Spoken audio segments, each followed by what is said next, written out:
Hi, I'm Ferdinand Agroyan, and joining me today is Mike Boykin, a partner with PwC in state and local tax in Charlotte. Welcome, Mike.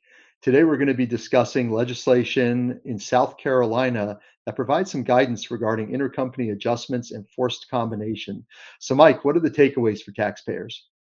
Thanks, Ferdinand. So I would say our primary takeaways.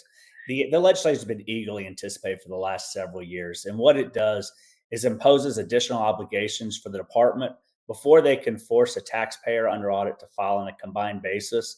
They have to either be able to prove that the intercompany transactions are not made at a fair price, and in other words, inadequate transfer pricing, or they have to prove that the transactions themselves lack economic substance. So what's important with this is that it does impose some additional obligations on the department before they can force taxpayers to file combined, which has not been the way it's been historically.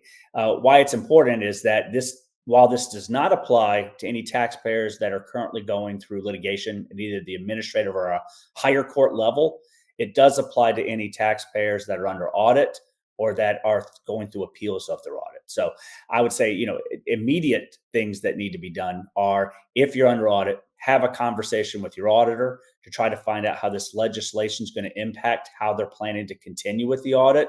If you're in appeals, then I think you should, in appeals on a forced combined, nature, that you should reach out to your appeals officer to talk through how this legislation is going to impact the appeals process going forward. And then lastly, for any taxpayers that are currently under a forced combination agreement on a going forward basis, this does give them the opportunity to perhaps contact the department to see if they need to continue filing on a combined basis going forward. It might provide them with the opportunity to terminate that agreement if that's what they choose to do.